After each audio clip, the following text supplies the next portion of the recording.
Radiolina e il CUS Cagliari presentano Casa CUS. Conduce Andrea Matta. Prima di cominciare, come sempre, vi ricordiamo quelli che sono i nostri contatti, CUS Cagliari Official, sia sulla pagina Instagram che sulla nostra pagina Facebook, da cui state guardando questa diretta. Di che cosa parliamo in questa puntata? Parliamo di triathlon, lo faremo nella prima parte del nostro programma, poi andremo a raccontarvi quello che è accaduto nel fine settimana sportivo e poi parleremo anche di imprese sportive, oltre a quelle del triathlon di cui parleremo tra poco, perché insomma torna a trovarci il nostro Michele Maraungiu, che è arrivato da pochi giorni fa dalla sua trasferta in Cile e ci racconterà quella che appunto è stata la sua impresa sportiva. Apriamo con il triathlon, lo facciamo, quindi ci spostiamo idealmente nel centro sportivo Molentargius Saline di Quartu e noi salutiamo Roberto Olla e Andrea Meloni, benvenuti. Grazie mille, grazie. Esordio per entrambi a Casa CUS, insomma voi arrivate da quel di Quartu, quindi il centro sportivo con Roberto Zorcolo, che diciamo ormai è diventato il direttore del centro, per cui è anche lui è stato il gancio di questa intervista. Per quello che diciamo noi iniziamo sempre facendo una classica domanda, cioè come è iniziato la vostra passione per questo sport. Andrea. Circa 10 anni fa ho visto un video su una gara di triathlon e con ostinazione ho pensato di poter partecipare anch'io. Non è stato semplice, però a distanza di 10 anni posso dire di essere un triatleta. Roby? La cosa è molto simile, anch'io. Io venivo dalla corsa, dopo innumerevoli infortuni ho detto no, ma faccio triathlon, così quando non posso correre posso nuotare o pedalare. Da allora poi anch'io, vedendo un filmato dell'Ironman su YouTube, ho detto questa cosa prima o poi dovrò farla. Diciamo che la comunicazione insomma in questo conta molto. Giuseppe, ti chiedo, abbiamo forse un video che è il numero 4, che è Ironman Italia, in cui abbiamo proprio raccontato, meglio siamo andati a beccare un pochettino di immagini su quello che appunto è la pagina dell'Ironman Italia, e lì ci sono molte frasi che sono quelle diciamo che ti portano un po' a raggiungere l'obiettivo, quindi anche dal punto di vista comunicativo effettivamente chi fa triathlon, in questo caso chi fa Ironman, è un po' spinto, no? Dall'andare oltre, dal superare i suoi limiti, corretto? Beh sì, sicuramente sì. Così, didascalico, Andrea, perfetto. Robby, sicuramente no. Sì, cerchiamo di spiegarlo, che sennò diventa, se no, tra 5 minuti abbiamo finito. Allora, guarda, è una cosa molto complicata, perché nel senso che diventa innanzitutto un obiettivo che devi cercare di raggiungere. Poi, una volta che l'hai raggiunto, poi diventa anche uno stile di vita in realtà, perché significa avere un obiettivo, e cercare di raggiungerlo. Raggiungerlo significa comunque che tu durante un corso di quasi di un anno ti devi preparare, quindi devi fare rinunce, devi mangiare bene, ti devi allenare tutti i giorni, e questo porta comunque ad avere uno stile di vita molto corretto, secondo me. Proprio sull'alimentazione, ecco, questa è un'altra delle cose insomma che ovviamente mi viene in mente, cioè nel senso voi fate, ovviamente ricordiamo, il triathlon significa nuoto, bici e corsa, significa anche stare molto attenti a quello che si mangia, ad un'alimentazione corretta, allo sgarro che non deve essere quotidiano, insomma, o no, giusto? Sì, esagerando uno sgarro settimanale. Sì, comunque abbiamo dei alimenti consigliati, pre-allenamento e pre-gara. Generalmente ci facciamo seguire da un nutrizionista, facciamo dei controlli periodici, più che per il peso, per i valori, per capire se siamo ben idratati, situazioni che potrebbero compromettere l'esito di una gara. Mentre Roby, a te invece la domanda la cambio, perché mi chiede un amico in comune che sacrifici fa fare ai tuoi amici prima delle gare. Di la verità. Parecchi. Ecco, di qualcuno. No, li porto a mangiare solo in posti dove si mangiano alcune determinate cose, si rientra presto a casa alcune sere perché la mattina presto la sveglia suona, ecco. Per cui bisogna in qualche modo organizzarsi. Ci raccontate un pochettino come si riesce a mettere insieme il lavoro quotidiano? Voi fate due lavori insomma diversi, quindi insomma Roberto è un collaboratore scientifico, Andrea ricordamelo, un'agenzia immobiliare, quindi diciamo che non fate fate due lavori diversi, ma dovete metterli insieme ovviamente a quella che è la pratica sportiva, agli allenamenti. Quindi la vostra giornata tipo inizia alle ore? 5 del mattino abbiamo la sveglia, generalmente ci alleniamo intorno alle 6:30 o alle 7 in base all'attività. Facciamo un'ora e 30 di preparazione, capita a volte di dover fare un doppio allenamento durante la giornata. E poi il weekend è infinito, sono 5-6 ore di bici il sabato e poi la domenica noi di solito facciamo il lungo di corsa perché noi ci alleniamo quasi insieme. Sì, un'altra delle particolarità appunto è che voi vi allenate insieme per uno sport, ricordiamo insomma molto, il triathlon è, diciamo, noi siamo abituati a raccontare un po' dello sport di squadra, no? Delle nostre squadre di calcio, di basket, di volley eccetera, poi però questo è uno di quegli sport che si fa fondamentalmente in modo singolo, cioè ci si può allenare col compagno di squadra, ma sei tu quello che deve fare i chilometri. Assolutamente sì, cioè è molto individuale, però il fatto di fare tanti chilometri in solitudine, diciamo che se si riesce ad avere un compagno per dividere il sacrificio fa sempre piacere. Quindi Generalmente lui è più veloce di me, quindi per esempio nella frazione quando ci alleniamo con la corsa, dopo un paio d'ore lo raggiungo al bar e ci prendiamo un caffè insieme. Vabbè, Poi si riparte. È un modo di condivisione anche questo, dai, diciamo. velocità relativa. Andiamo a vedere, per chi segue ovviamente sui nostri canali social, c'è un'immagine, una foto di voi due, siamo a Victoria Gasteiz, giusto? L'anno scorso anno, quindi la gara che avete fatto voi, l'Ironman, appunto. Ironman che ricordiamo ha diverse distanze, se non sbaglio, quello che avete percorso voi è? 3800 di nuoto, 180 di bici e 42 di corsa. E questi non sono centimetri ma sono chilometri, questo lo vogliamo dire insomma, ecco, così per chi siete stanco come me col fiatone dopo 30 minuti di diretta, questa è la differenza. No, battute a parte, mi raccontavate prima insomma che mettete insieme nelle vostre trasferte anche un po' sicuramente la gara da fare perché vi allenate tanto per arrivare a quello che è l'obiettivo, con poi tutta la parte diciamo di vista dei posti, di Sì. cibi particolari. Sì, diciamo che cerchiamo di non ripetere mai l'Ironman nella stessa città, quindi cerchiamo di variare per girare, vedere posti nuovi, come dicevi. Cibo sì, tra Diciamo virgolette, che nel fino senso a- che Cibo post. il cibo solo post, Ecco. quindi Esatto, fino al giorno il della pre- gara cucina italiana. Ecco. Poi il la riso in cucina del bianco è luogo. una presenza costante. Diciamo insomma nuoto, bici e corsa, in quale frazione vi sentite un pochettino più forti e quello su cui lavorate di più? Parto da Andrea che mi ha confessato e ha confessato poco fa che il nuoto per lui è la frazione della sopravvivenza. Raccontaci un po'. Ebbene sì, ho iniziato a nuotare da vecchio a 40 anni e diciamo che ancora non mi sento particolarmente sicuro. La mia gara inizia se, come hai detto tu, sopravvivo alla frazione di nuoto. Poi salgo sulla bici, mi godo i paesaggi, un po' con l'ansia di poter avere un guasto o di forare, Ecco. che ultimamente sta capitando molto spesso. E poi diciamo che nella corsa mi diverto un po' di più perché lì dipende solo da te. Raccontaci invece, dicevi appunto del guasto, dei problemi che possono avere appunto le bici, in quel caso in che modo si interviene, quali sono le insomma... In autonomia. Io l'anno scorso ho avuto un problema non alla bici ma alla scarpetta e sono caduto. Mhm, ok. Per fortuna nessun guasto meccanico, però è stato un caso.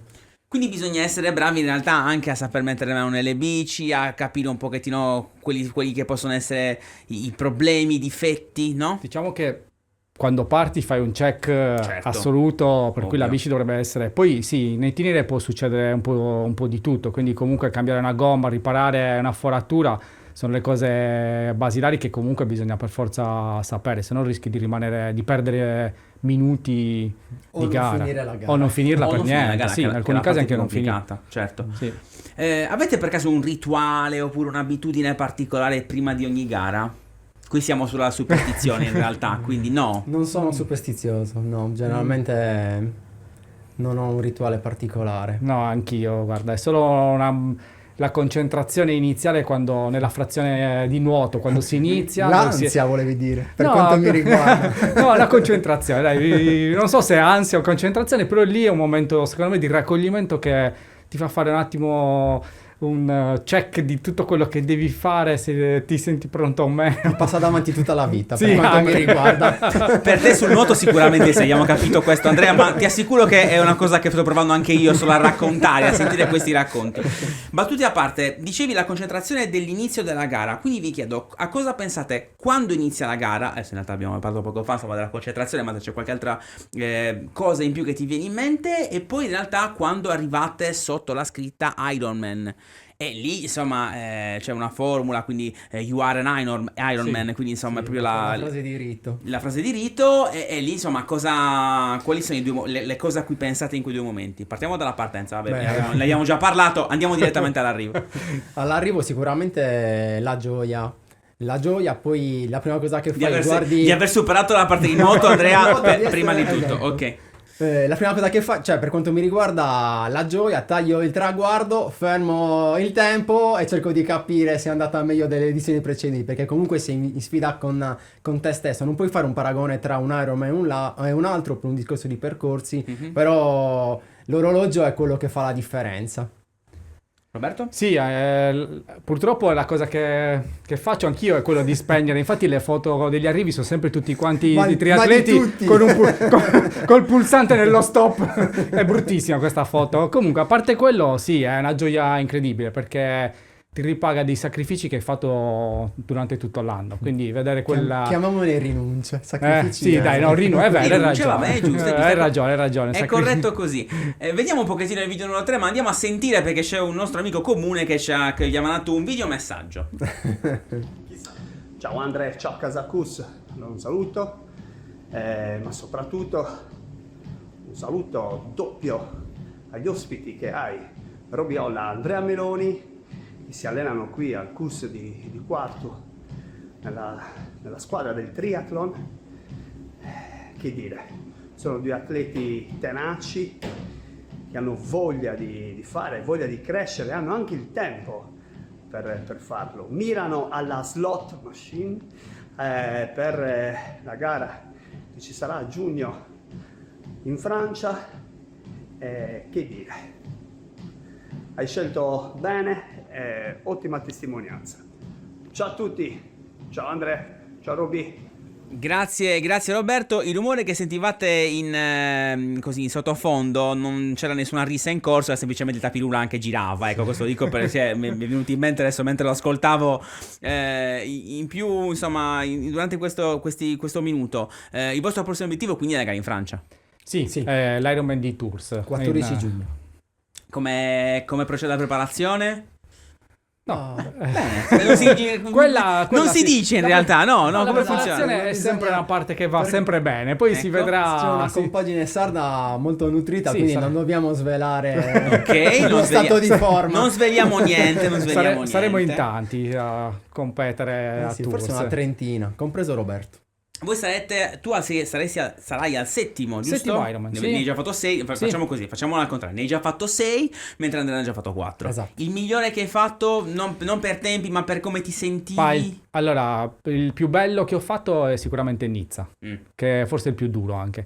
Per altimetria, ma dei paesaggi in bici stupendi, bellissimo dove si correva, anche il nuoto, perché finalmente si nuotava in un mare abbastanza cristallino. Stranamente posso confermare. Ecco. Perché rispetto al resto delle Esatto. gare fatte in laghi dove non vedi il palmo della mano, quindi diciamo che era un posto spettacolare. Che consigli dareste a uno studente che decide insomma di iscriversi a Quartu? Ricordiamoci appunto il nostro settore triathlon, cosa consigliereste? Una bellissima disciplina che si trasforma in uno stile di vita, perché comunque per poterla praticare devi metterti delle regole sane. Sì, e Roberto? poi ti insegna a essere molto determinato, perché comunque devi avere determinazione per portare a casa certi non tanto risultati, ma più che altro certe distanze, perché insomma sono abbastanza impegnative. Ultima domanda, che cos'è per voi il CUS Cagliari? Famiglia. Sì, è una grande famiglia. Bene. E diciamo con questo concetto familiare che torna molto spesso in realtà nei racconti, per fortuna, questo vuol dire che questo mi sembra un ottimo segno in realtà. Al termine di questa intervista io ringrazio Roberto Olla e Andrea Meloni, grazie mille per essere stati con noi. Grazie a te. A casa CUS adesso facciamo il solito schema, quindi andiamo a vedere un pochettino quello che è successo nel fine settimana. Io chiedo ai nostri ospiti così di lasciare questo studio, così cambiamo, arriva il nostro amico Michele, andiamo a vedere un pochettino quello che appunto è successo con partiamo dal calcio a 5 maschile, invece, quindi con la C1 che ha vinto appunto la maschile per 4-3 contro il Domus Futsal Perdasius, squadra che finisce al quarto posto la sua regular season e giocherà ai playoff contro la Villa Cidrese. Sconfitta invece casalinga per la Serie B femminile contro la Top 5, perde anche in casa purtroppo la prima squadra di calcio contro il Teralba Francesco Bellu per 0-1. Per quanto riguarda invece il volley, vittoria casalinga per la C maschile contro l'Aquila Olimpia per 3-1, vittoria al tie break per la Serie C femminile nei playoff contro la Gemini Pallavolo, e poi invece finisce l'avventura della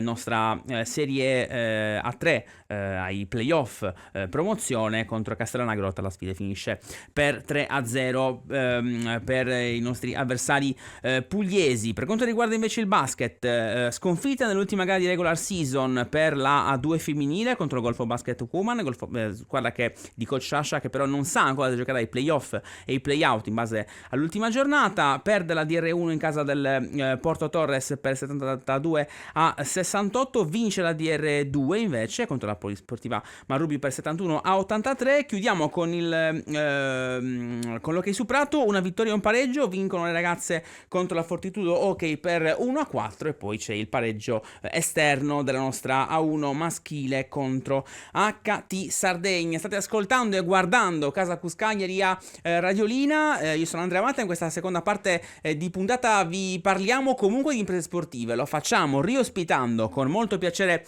Michele Marongiu. Bentornato. Ciao Andrea, ciao a tutti gli ascoltatori. Noi ci siamo trovati qua più o meno 4 settimane fa, eravamo all'inizio anche dei collegamenti un po' incasinati con l'aereo, perché insomma eri in partenza per la tua nuova avventura sportiva, la Fireflies Patagonia, esatto, giusto? Sì, non ho neanche sbagliato questa volta la gara, quindi molto bene. Intanto com'è andata? Ma direi benissimo, è stata un'esperienza forse tra le più indimenticabili, per via dei luoghi, per via delle persone, per via di tutto quella, anche la finalità, tutta quella che era la finalità della manifestazione. Quindi torno sazio di questo benessere dato da tutti questi aspetti. Ricordiamo appunto la finalità di questo viaggio, di questo evento e esperienza, come viene chiamato sui social? Sì, diciamo che è un'impresa in sé, perché non è una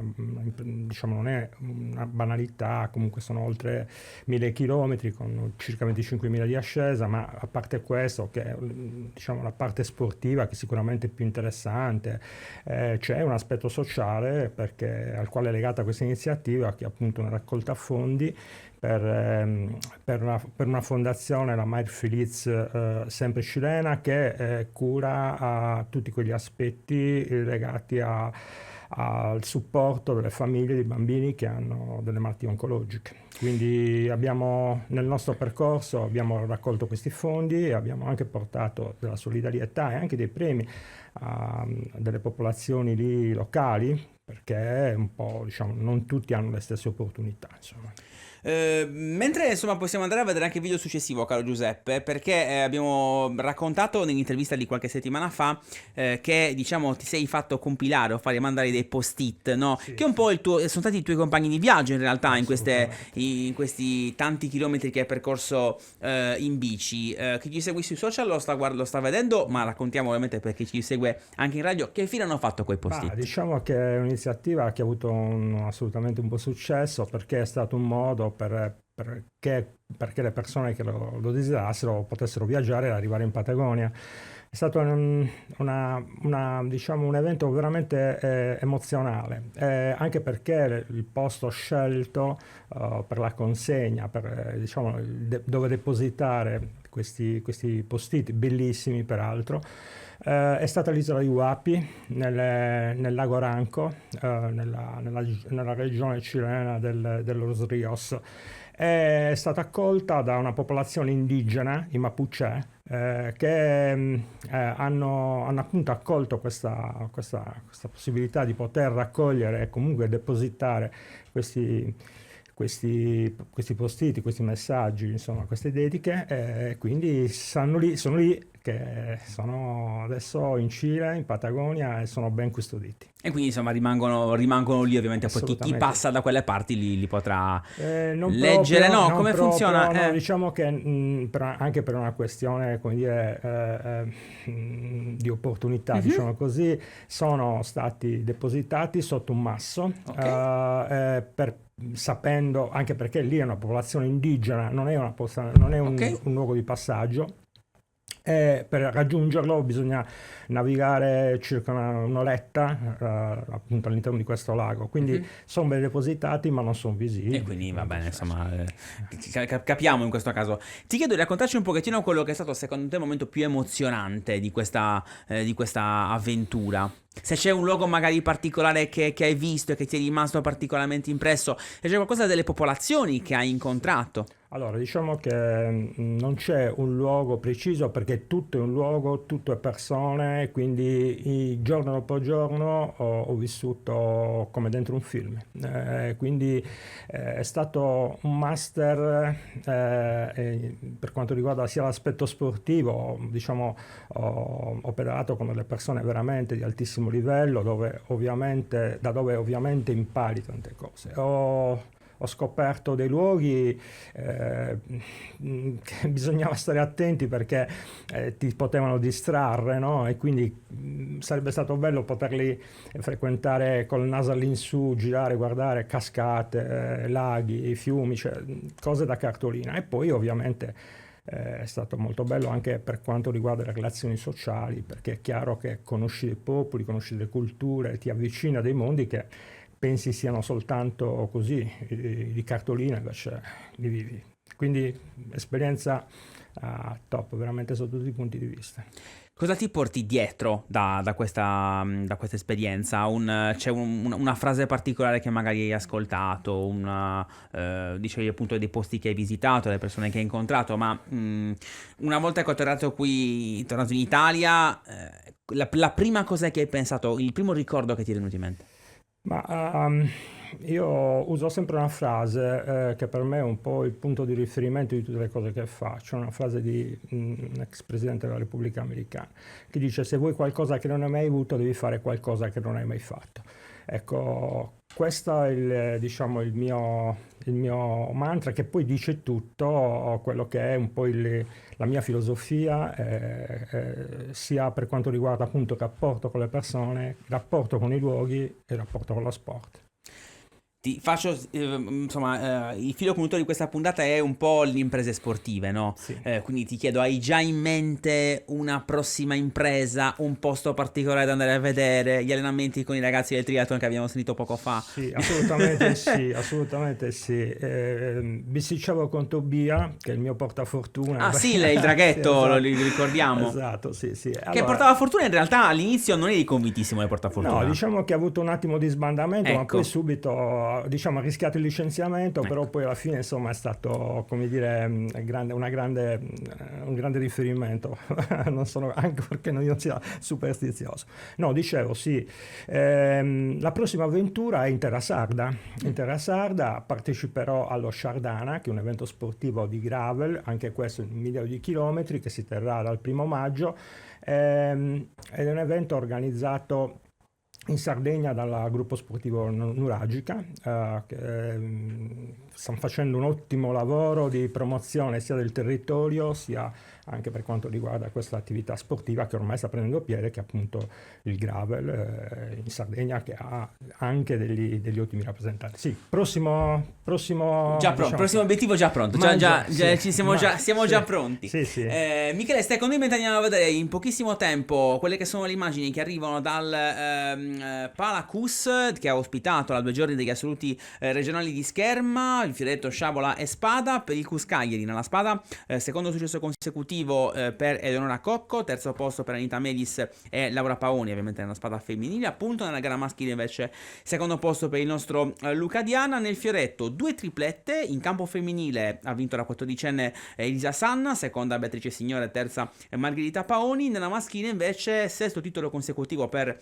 Luca Ribaudo, secondo posto per Diego Ruggeri e terzo posto per Davide Cucca. Nella sciabola maschile invece terzo posto per il nostro Simone Pire, dalle immagini le vedrete sui nostri canali social, ovviamente sia sulla pagina Instagram che sulla pagina Facebook, insomma nei prossimi giorni. Vi ricordiamo, per chi non l'avesse ancora fatto, di andare a seguire la pagina del Cus Cagliari Official, sulla nostra pagina Instagram e sul nostro account Facebook. C'è la nostra chiave d'accesso, la nostra porta d'accesso, quindi il sito cuscagliari.it, per conoscere tutte quelle che sono le attività, dal triathlon alle varie, insomma, ai tanti settori e tanto al mondo del fitness che vive da noi al Cus Cagliari. Quindi ecco, venite a trovarci e avrete sicuramente lo sport che fa per voi. Io ringrazio Giuseppe Valdes in regia, un saluto da parte di Andrea Matta. Casa Cus non torna tra 7 giorni, ma torna tra 14 giorni.